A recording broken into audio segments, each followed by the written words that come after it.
Rules. Rules have dominated our lives more than ever over the last 18 months, haven't they? Where you can go, how close you can be to one another, what you must wear, and how to wash your hands. We've all had to adapt. But we've done so recognising that we have a responsibility not just to keep ourselves safe from others, but to keep others safe from us. We can unwittingly be a pollutant.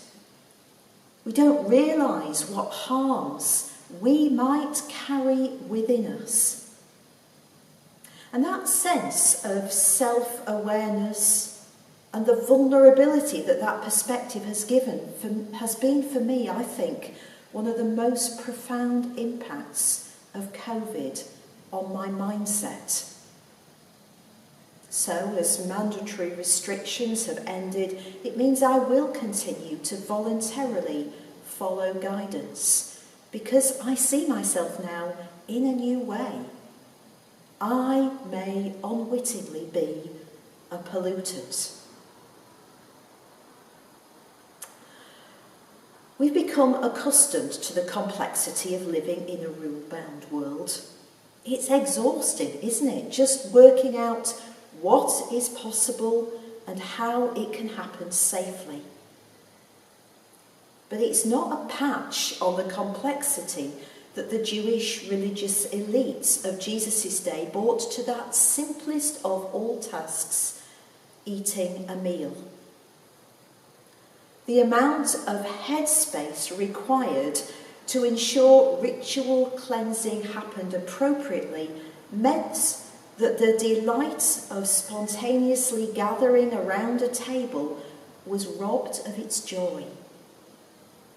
Furthermore, those rules inferred that the world out there is tainting, evil, polluting through the things we touch and the people with whom we mix. We should be afraid of it and keep it at arm's length. Sounds very much like hands, face, space, first century style. The big difference is that it was never considered that I too might be a pollutant, and that what I leave behind me might not be entirely wholesome to others either. The danger was regarded as being out there, never in here.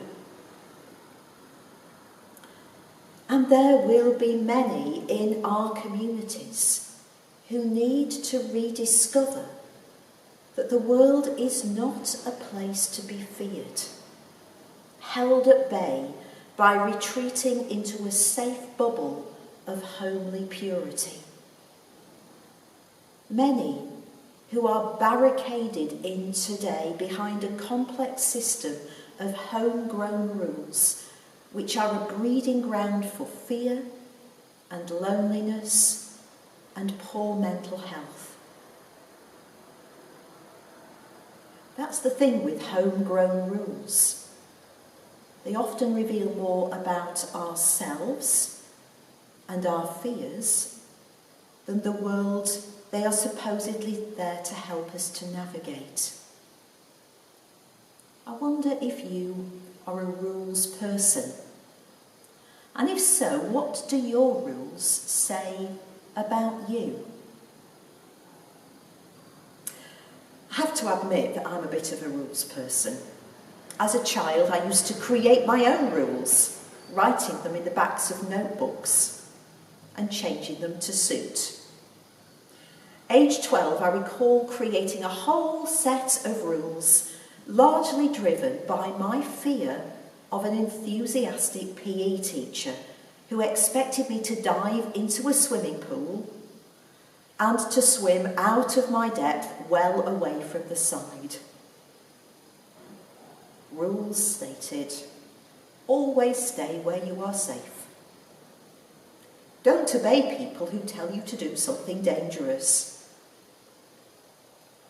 Now those rules revealed very little except my fear and my need to justify doing what I wanted to do, or perhaps not doing what I didn't. As Jeremiah says in scriptures Jesus' hearers would have been familiar with, the human heart is deceitful above all things. Even age 12, it seems. It was a truth the religious elites seemed to have overlooked, and which Jesus speaks into when he says, "There is nothing outside which by going in can defile a person, but the things that come out that defile." It's in here. We can all unwittingly be a pollutant. We carry that terrifying potential at even our most holy of moments. The self-awareness and vulnerability born of the pandemic, that I may pollute, has spiritual truth too. We only have to ponder those three friends of the downcast Job to see that. Each of those three friends was technically, theologically sound. It was their detachment from their friend's trauma and from their own inner imperfections which made them not a blessing, but a pollutant. They lacked the self-awareness to recognise that that was a possibility. They were too quick to bring a detached, fixed, settled theology to bear on dynamic and real pain. And it turned their truth into a lie. They are reprimanded by God. There is nothing outside which by going in can defile a person, but the things that come out that defile. If gospel is good news, where is the good news in those words of Jesus? How do we dare to speak? Surely we learn to depend on a God of astonishing grace, who chooses to use us, discovering as we do the bewildering extent of his mercy. That we learn to take ourselves lightly and to take God seriously.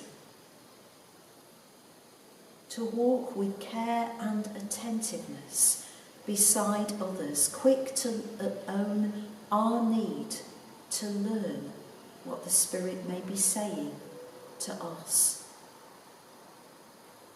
This is especially so in those places of discomfort and pain and loss, which will form an inevitable part of the landscape that lies ahead for us as churches. There will be many who, like Job, sit in their own place of desolation in the wake of the pandemic.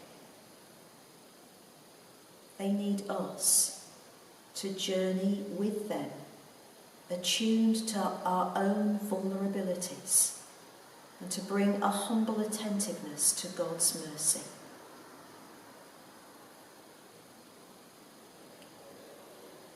We are, I believe, at a kairos moment, a moment of holy potential as individuals and as congregations. Many of the patterns and rules of our past life have been disrupted. The last 18 months have been something of a firebreak for past habits. We have an opportunity now to reassess our patterns of life, to seek God for a better path into the future.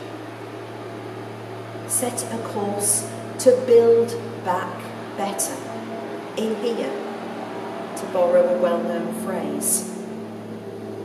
Perhaps to consider adopting a personal rule of life through the Lights for Christ initiative, which allows us to shape our priorities in a way which reflects Jesus more authentically and which depends on him more fully.